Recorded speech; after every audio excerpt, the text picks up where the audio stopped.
Pozdravljeni, spet je ta čas v mesecu in z vami smo dijaki GFML. Pretekli mesec je dogajanje na GFML zaznamoval model Evropskega parlamenta. Gostili smo čez 200 udeležencev iz skoraj vseh držav Evropske unije. Ladies and gentlemen, distinguished guests, dear delegates, welcome at the MAP 2012 in Slovenia. S temi besedami je Rok Pangršič, dijak 4. letnika GFML, tokrat v vlogi predsednika skupščine otvoril letošnji MEP.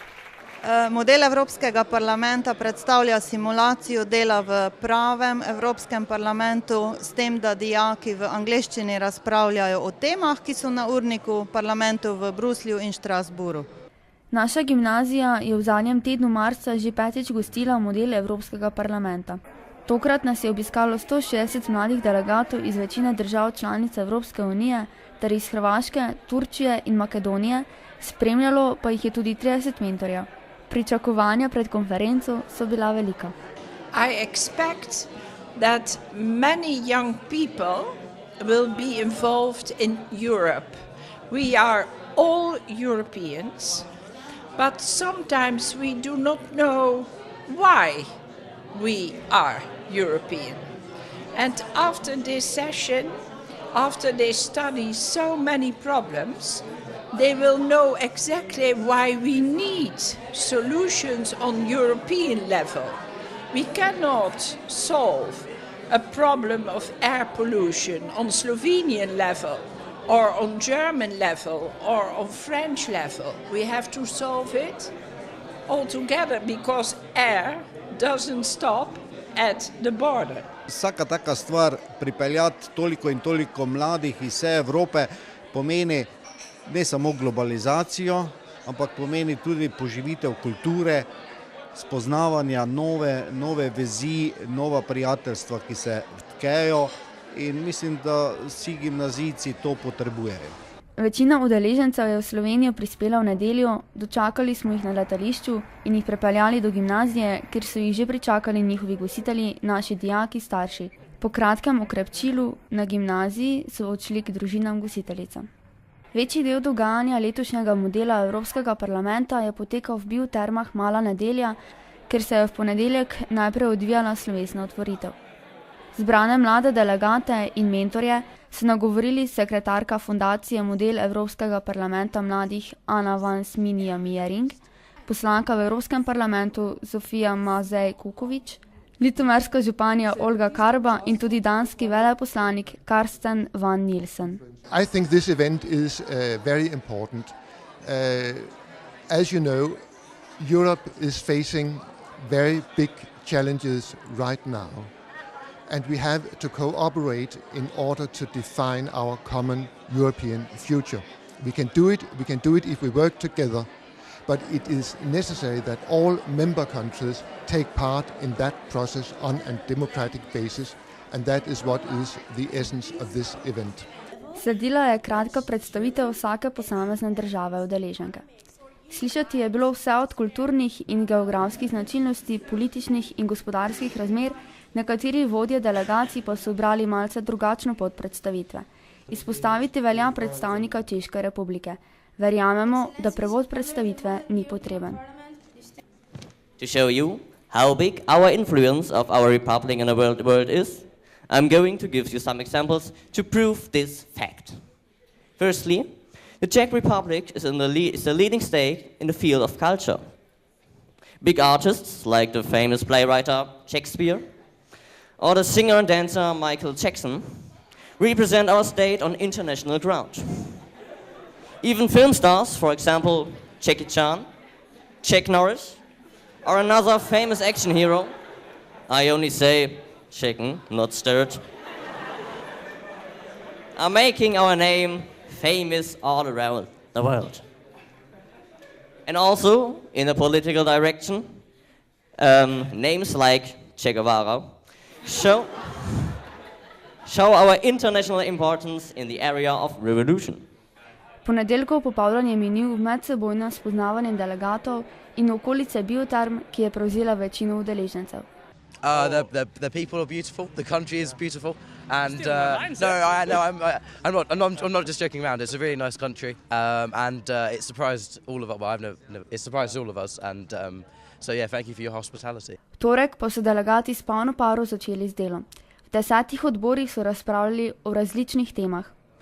Teme so aktualne, torej problemi, s katerimi se ukvarjamo vsi, brezposelnost, onesnaževanje, pravice, enakosti med spoloma, širjenje Evropske unije, smisel tega, finančna kriza, gospodarska kriza in tako naprej.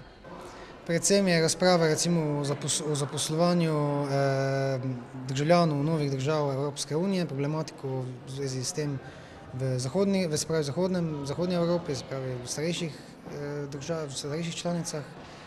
Potem politika, gospodarska politika, zunanja politika, se pravi politika do mednarodnih sporov, raznega mednarodnega dogajanja, potem recimo tudi pravice žensk, vloga žensk v politiki, v gospodarstvu. V posameznem odboru so bili delegati iz različnih držav.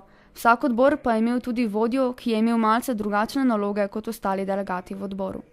Jaz osebno sem kot predsednik komiteja samo vodeni komiteje in takih ne smem se vpeljevati, ne smem se vtikati v stvari komiteja, v bistvu, moram jih samo voditi. Da pa bi delegati iz vse Evrope dobro spoznali, kaj vse zmoremo in znamo, smo jim po napornem torkovem celodnevnem delu pripravili zabaven in sproščujoč večer.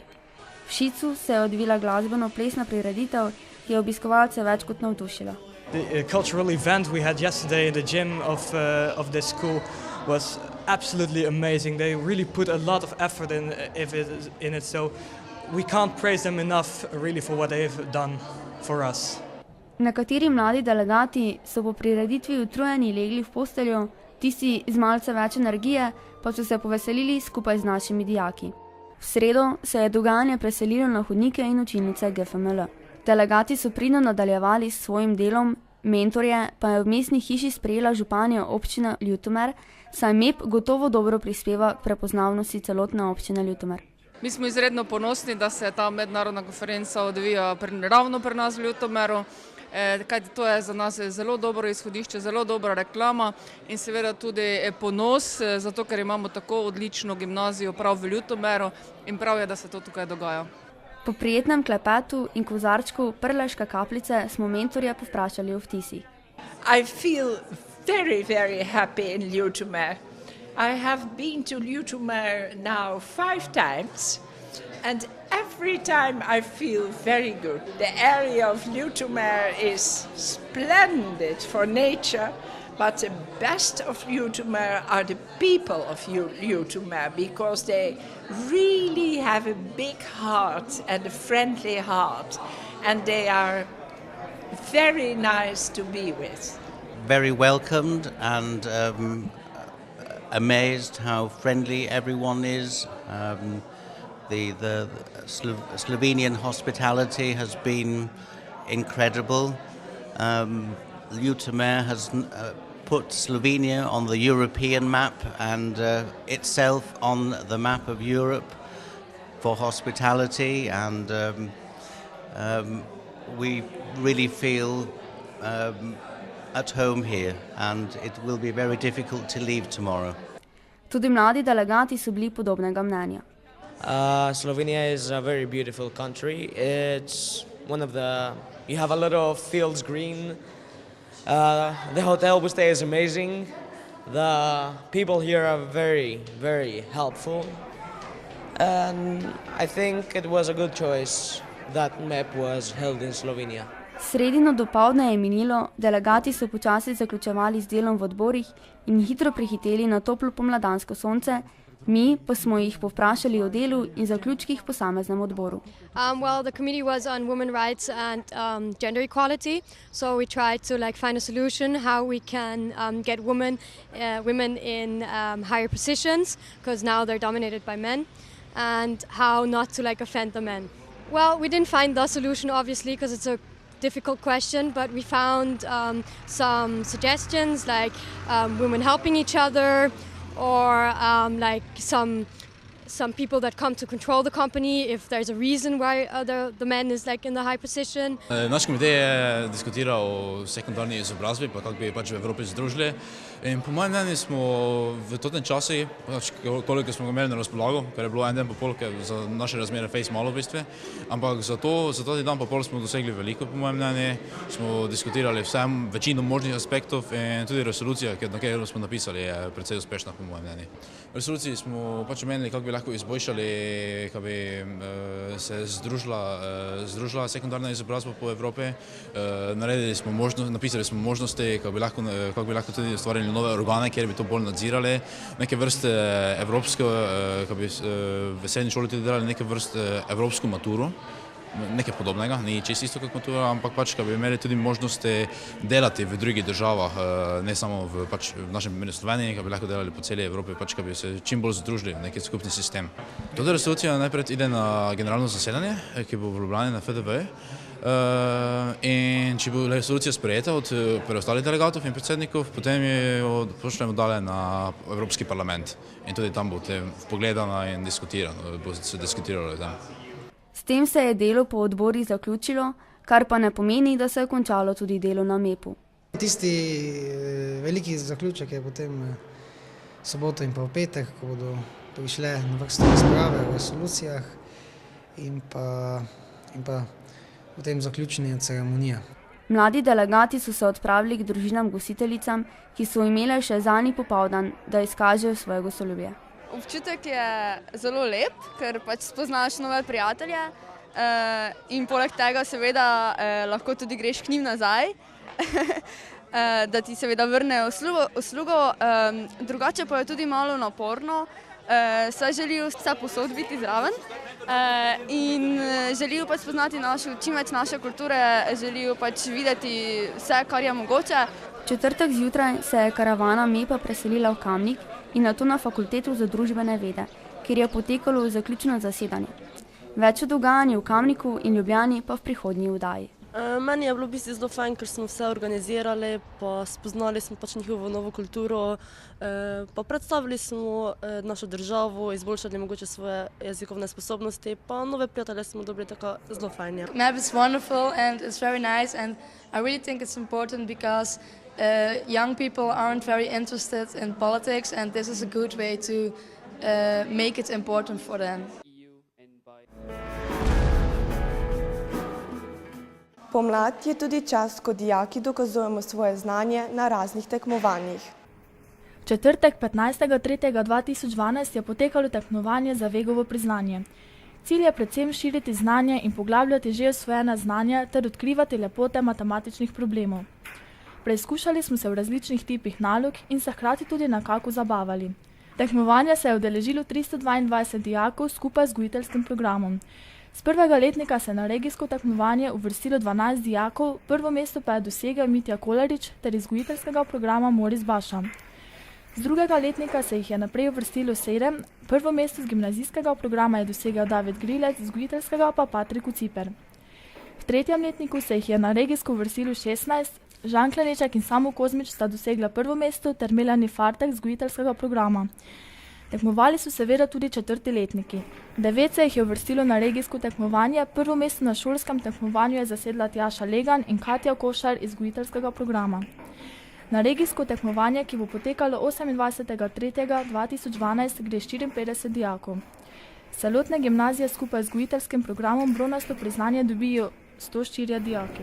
Glede na rezultate lahko vidimo, da so naši dijaki zelo uspešni tudi na matematičnem področju, želimo pa jim veliko uspeha na regijskem tekmovanju. Sobota 17. marca je bila delovna za 4 dijakinje, ki so se uvrstile na državno tekmovanje za Cankarjeva priznanja. Vse so seveda že pospravile v žep srebro, tokrat pa so se podale v lov na zlato priznanje. Tekmovanje za severno in severovzhodno regijo je kot zmeraj potekalo na osnovni šoli Tabor v Mariboru. Krovna tema letošnjega tekmovanja je pisave prestolnice kulture.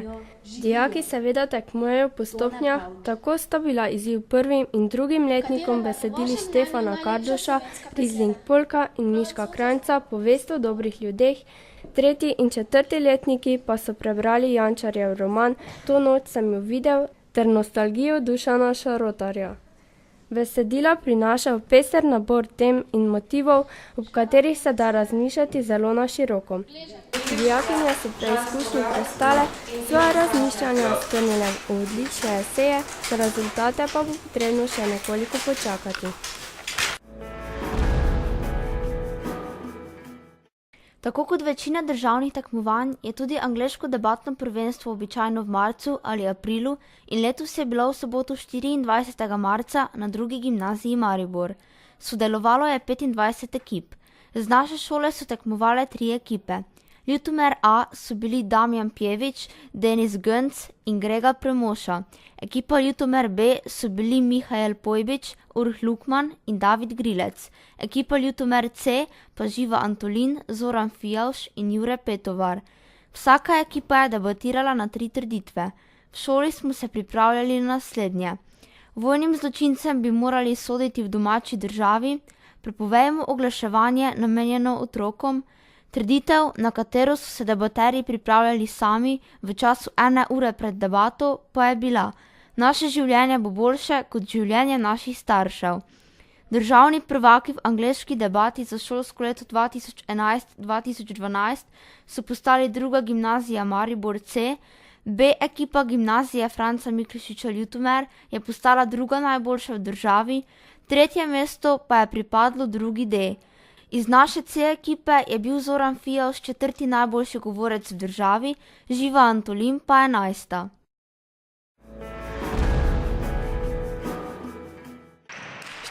Marca smo se nekateri dijaki 1. in 2. letnika vzgojiteljskega programa odpravili na državno srečanje Orfej skupin, ki je potekalo na osnovni šoli Kašelj v Ljubljani. Najprej smo si ogledali prvi del festivala, sami pa smo nastopili v drugem delu. Po zanimivem in barvitem delu predstavitve je sledil odmor, v katerem smo si pripravili inštrumente. Kot bi trenil, smo bili na vrsti. Predstavili smo se s pesmijo Konjiček in s pesmijo Roza ter z body percussionom, ki so ga predstavili drugi VB. Ko se je predstavilo vseh 20 skupin, smo nastopajoči imeli odmor, profesorji pa so imeli skupni sestanek, na katerem so izvedeli vse, kar je bilo komisiji pri našem nastopu všeč in kaj ne. Po vsem tem smo spet sedli na avtobus in nestrpno pričakovali, kaj nam bodo povedali profesorji, ki so bili z nami. Izvedeli smo, da smo se odrezali odlično in da smo nadvse uspešno dokazali, kaj vse se da narediti z zavzetim delom in se zraven tudi odlično zabavati. Imeli smo se lepo, vsi pa smo veseli, da smo lahko predstavili to, kar smo se naučili.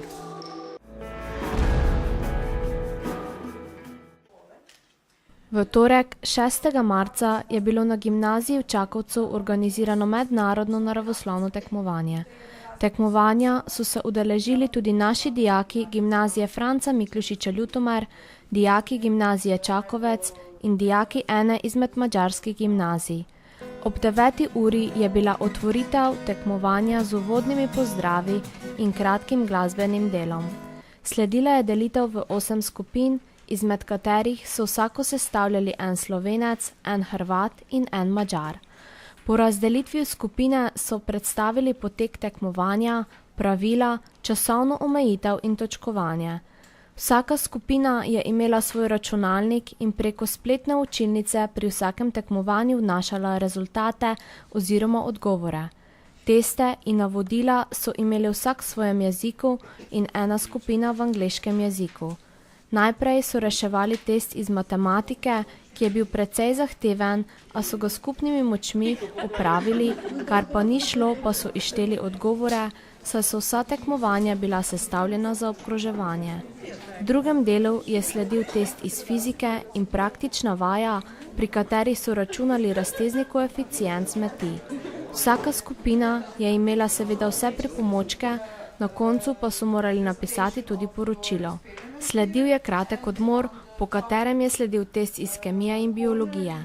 Tudi v tem delu je bilo vključenih nekaj poskusov, s katerimi so si lahko pomagali odgovoriti na nekatere vprašanja. S tem je bil tekmovalni del končan, sledilo je kosilo, ogled mesta in obisk muzeja, v katerem so spoznali, kako so živeli prebivalci Medžimurja nekoč. Po ugledu so se vrnili v šolo in sledila je razglasitev rezultatov, katerih ni bil nihče razočaran, saj so se točke med skupinami razlikovale za 1 ali 2 točki. Največji namen tega srečanja pa je bilo druženje in ne tekmovanje samo. Spletli so nove prijateljske vezi in pridobili nove izkušnje. S pogovarjanjem so se urili v tujem jeziku in se nasmejali ob neuspelih poskusih komunikacije zaradi jezikovne prepreke.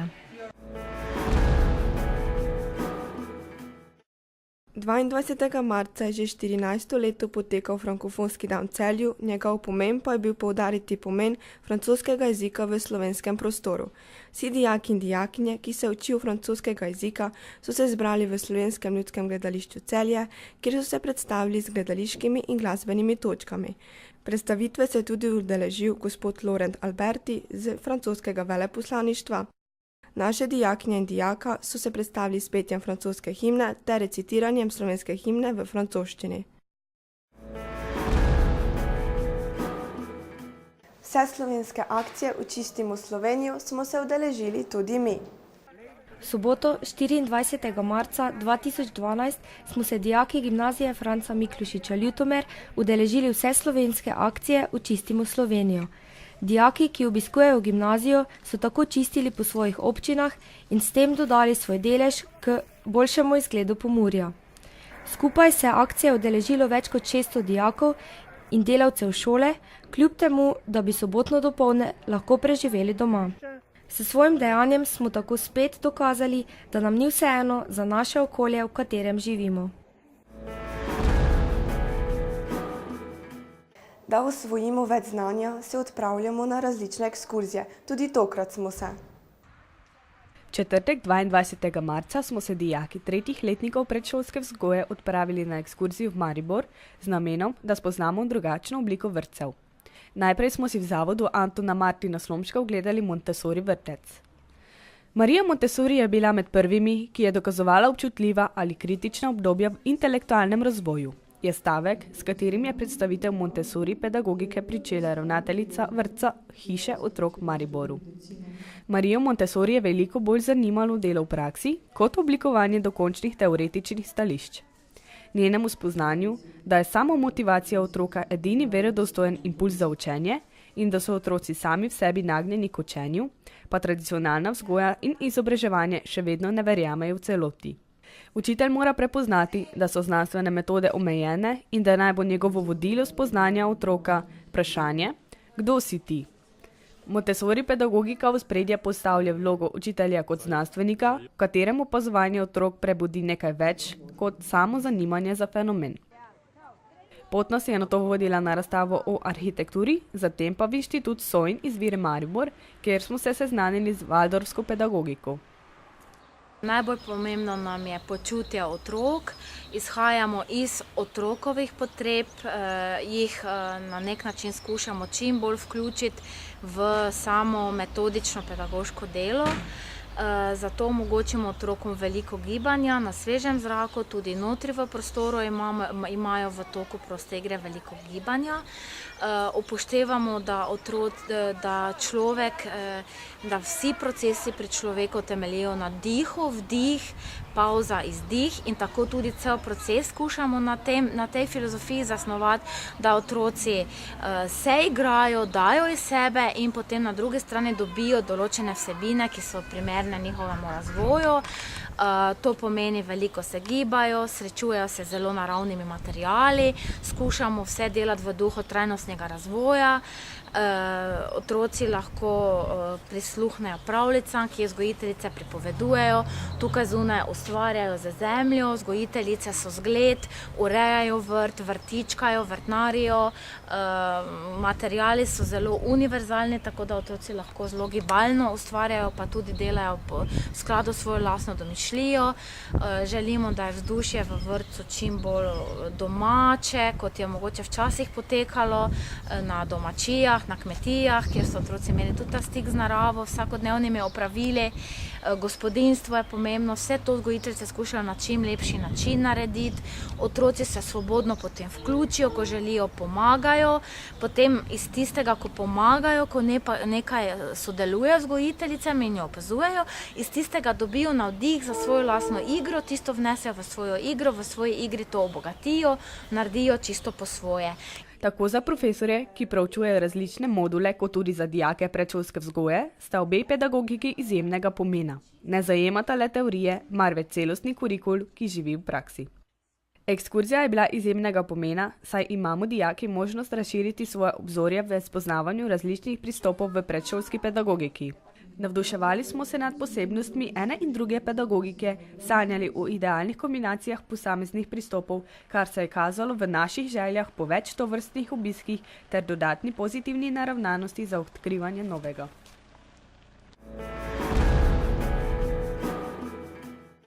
20. marca smo tisti 4. letniki, ki imamo na maturi kemijo ali fiziko, odpravili na ekskurzijo malce prej kot naši preostali sošolci. Po jutranji vožnji v Ljubljano smo prispeli v izobraževalni center za jedrsko tehnologijo, ki deluje pod okriljem Inštituta Jožefa Štefana. Najprej smo poslušali predavanje o fuziji, novi tehnologiji, ki bi naredila elektriko zelo poceni in to brez negativnega vpliva na okolje. Fuzija je pravzaprav reakcija med jedri. Pri teh reakcijah, za katere je potrebna temperatura 100 milijonov stopinj Celzija, se sprosti energija, ki večkrat presega tisto, ki jo porabimo za doseg te izjemne temperature. Ta reakcija ves čas poteka na zvezdah in tudi Soncu. V nadaljevanju smo marsikaj izvedeli tudi o sevanju in jedrski energiji. Razblinili so nam marsikateri mit o jedrskih odpadkih in o tem, katera radioaktivnost nam škoduje. Zanimivo je na primer dejstvo, da seva tudi Zemlja in da ima zrak, ki ga dihamo, v sebi precej radona, ki je radioaktiven. Posledično je poklic, pri katerem smo najbolj izpostavljeni sevanju, vodič kraških jam. Kljub vsemu so te količine sevanja za nas nenevarne. V bistvu je, kot trdijo nekateri znanstveniki, takšna količina sevanja celo zdrava, saj krepi imunski sistem.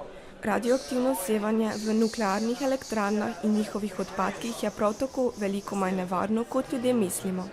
Odlagališča in same nuklearke so ustrezno zaščitene in prav nobeno nevarno sevanje nam ne uide. Po zanimivem predavanju smo si ogledali še njihovo razstavo na danu temo, nato pa smo se po kosilu v centru Ljubljane pridružili preostalim sošolcem.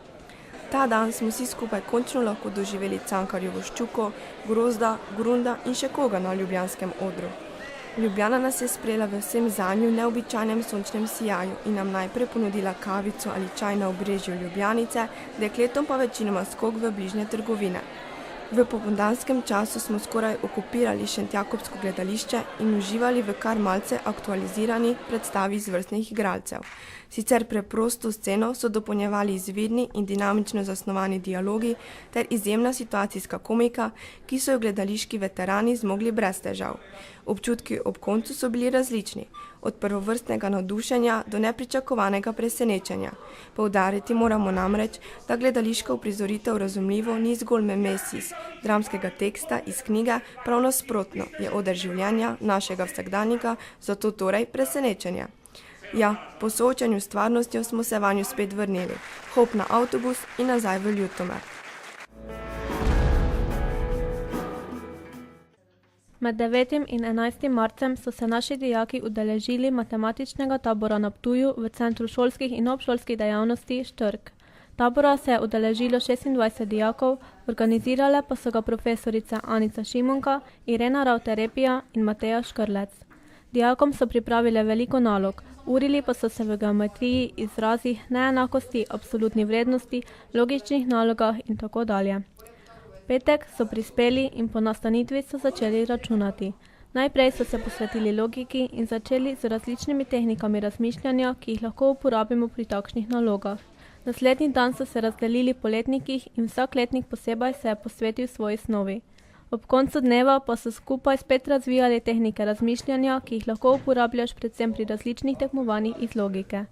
V nedeljo pa so se ponovno razdelili po letnikih in se naučili, kar še jim je ostalo, in se po kosilu odpravili domov. Celoten konec tedna pa so osvojili veliko novega znanja, ki jim bo prišlo prav na različnih tekmovanjih in naprej pri šolanju. Pohvalimo pa se lahko tudi z obiskom nemške pisateljice. V torek 20.3.2012 nas je obiskala avtorica letošnjega maturitetnega romana za nemščino na višjem nivoju Birgit van der Beek. V sproščenem pogovoru z dijaki nam je zaupala, da je že s 5 leti sklenila postati pisateljica, razkrila nam je ozadje in svoje razloge za pisanje romana Geld oder Leben in nam pokazala svoj pogled na vrednost in sistem današnje družbe. Ich habe mein allererstes Buch schon im Alter von 5 Jahren gelesen. Ich konnte irgendwie lesen, bevor ich in die Schule kam, weiß ich nicht, wie ich mir das beigebracht habe. Und dann bekam ich zum Nikolaus ein Kinderbuch und das war von Astrid Lindgren und das hieß Die Kinder von Bullabü. Ich weiß nicht, ob das in Slowenien auch bekannt ist. Dieses Buch ist ein weltbekanntes Kinderbuch. Und das ist ein so schönes Buch, dass ich von dem Moment an, als ich das gelesen habe, wusste, wenn ich groß bin, möchte ich auch mal was so Schönes machen wie dieses Buch. Und also habe ich mich eigentlich mit 5 schon entschlossen, Schriftstellerin zu werden. Das habe ich allerdings unterwegs dann schon öfter mal vergessen. Dann habe ich meine Schule gemacht, dann habe ich studiert, allerdings Literatur studiert. Und als ich so um die 30, bisschen über 30 war, dachte ich, jetzt sollte ich das wieder in den Blick bekommen. Und habe mein erstes Buch geschrieben, das heißt Das Muschelessen, in einer sehr eigenartigen politischen und historischen Situation. Das war nämlich im August 1989. Es braute sich der Zusammenbruch des Ostens zusammen so. Es waren ganz viele Ostdeutsche schon in die Botschaften nach Prag und Budapest abgehauen und saßen dort und warteten, was passieren würde. Ich saß vor dem Fernseher, ich hatte einen kleinen Sohn zu der Zeit, ich saß vor dem Fernseher und schaute mir das an und hatte die größten Sorgen, dass es vielleicht mit Gewalt passieren würde. Wir hatten China, den Platz des himmlischen Friedens, gerade hinter uns und es war eine sehr, sehr angespannte Situation. Und da fiel mir ein, dass ich als kleines Mädchen aus dem Osten in den Westen gekommen bin und da bestimmte Erfahrungen gemacht habe, die damals Einzelerfahrungen waren, weil wir ja keine große Menge von Leuten waren. Wir waren ja nur einzelne Personen. Und dann dachte ich, was passiert jetzt eigentlich, wenn tatsächlich der Ostblock zusammenkracht? Dann wird der ganze Osten plötzlich Westen. Und dann machen die alle diese komischen Erfahrungen, die ich schon Anfang der 60er Jahre mit dem Westen gemacht habe. Und die waren nicht unbedingt nur gute Erfahrungen. Und das hat mich sehr beschäftigt. Und ich stand innerlich in bestimmten, wenn man so will, unter dem Druck, davon was erzählen zu wollen. Und in dem Moment, im August 89, habe ich mich hingesetzt und habe mein erstes Buch geschrieben. Und als ich das hinter mir hatte ich das Gefühl, das ist etwas, was mir eigentlich sehr geläufig ist. Ich war, glaube ich, schon von Kind an darauf eingestellt, das zu tun. Und dann habe ich das einfach weitergemacht. Bis heute. Roman Geld oder Leben je postavljen v obdobje od 70. do 90. let prejšnjega stoletja, a je svojo tematiko danes skoraj še bolj aktualen. V vrednotnem precepu med denarjem in življenjem sta se glavna protagonistka romana kot tudi pisateljica odločili za življenjem. Delo je napisano v preprostem, razumljivem jeziku, hkrati pa je dogajanje postavljeno v obdobje velikih sprememb, ki od bralca zahtevajo razumevanje in poznavanje zgodovinskih in družbenih razmerij. Vsekakor je pisateljica v svojem delu z veliko mero jasnovidnosti napovedala in zajela duha današnjega časa. To je bilo vse. Dijaki GFML vam želimo lepe velikonočne praznike. Adijo!